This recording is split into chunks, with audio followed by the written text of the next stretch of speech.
So I said to start my show, that's as good a loss as a basketball team can have. The Jazz were at home, first full capacity, 6 days off. It's like giving Andy Reid a bye week. Here you got Quinn Snyder, a top coach, has 6 days. They played in L.A., 3 flights, 3 games, travel. They had no really days off. And Kawhi was ineffective. Paul George often happens ineffective. Donovan Mitchell's not going to play that great in a half. I actually love the Clippers this morning. I really do in the series. I like them before 7 games even. So, I think you're half right. This was a game you had to expect Utah to win, and since I bet Utah -3.5, you had to expect them to win by 3. Son of a gun. How does that always happen? It doesn't matter. Let's stay focused on what you care about. What you laid it out. The Clippers, it was their 8th game in 18 days. The Jazz had almost a week off. So what you saw early when the Jazz missed 20 consecutive shots, which I don't know that I've ever seen, was that rust was playing a factor. And then in the second half, rest took over the Clippers' tired legs as the Jazz took over.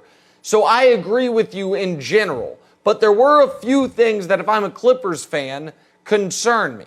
One is Paul George. He was good the first 3 games of this postseason. Since then, he is shooting 36%. Yeah. He had another miserable one last night, 4 of 17. They need him to be better. That's the first thing that concerns me. The second thing that concerns me is this.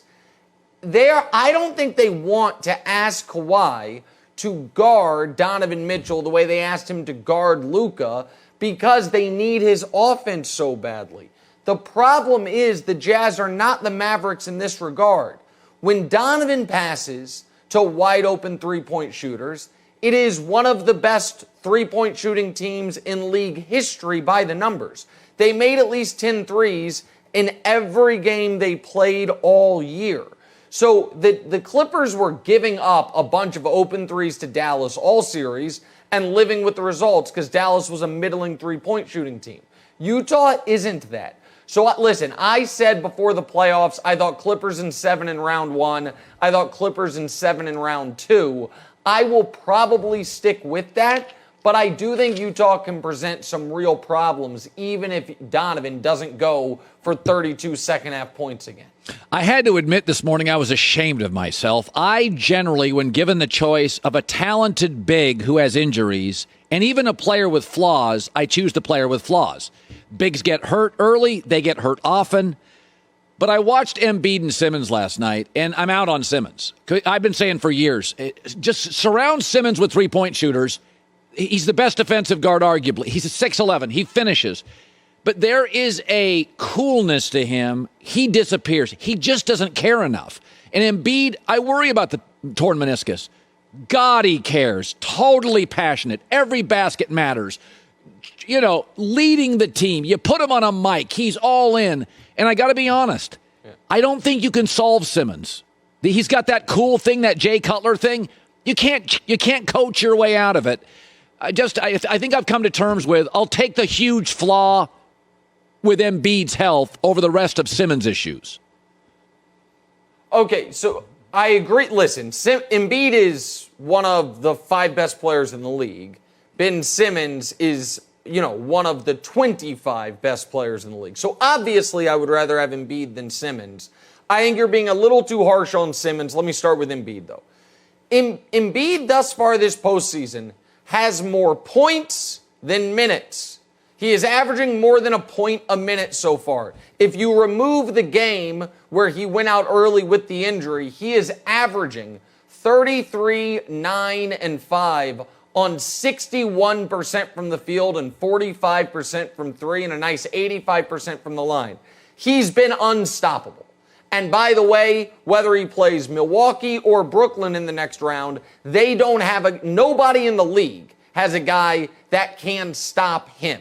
So when Embiid's out there, when he's healthy, and by the way, I don't know if you noticed this, Colin, during game 1 when Trae Young was doing that nonsense, wasting the clock, the only player on the Sixers who seemed to recognize it was Embiid.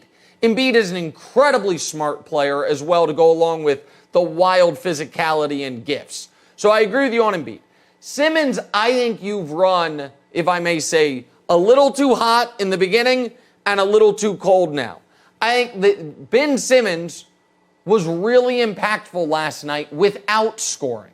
That is part of what he does for you. He shut down Trae Young when he was guarding him. Matisse Thybulle guarded him the other half of the time. He did keep the offense moving. He obviously has a massive gaping hole in his game. And that is going to prevent him from being an MVP candidate ever if that doesn't get fixed. But I thought he was the Defensive Player of the Year this year. He's going to finish second or third. So I think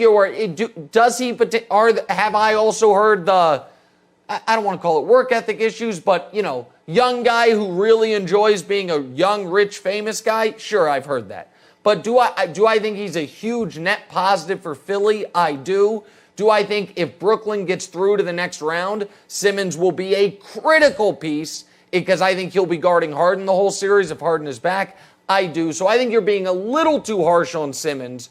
But in general, of course, listen, Embiid is the guy that everything has to work through there. So I saw a stat the other day where Giannis, outside of 3 feet, shoots like 33% this year. Where are you with him now? I never bought into the face of the league. I rolled my eyes at a 60 Minutes piece. When sports guys talk politics, people say stick to sports. When news people start calling Giannis face of the league, I'm like, stick to the Pentagon. Like, you'd stick to news. Like, he's not a face of the league guy. Wow.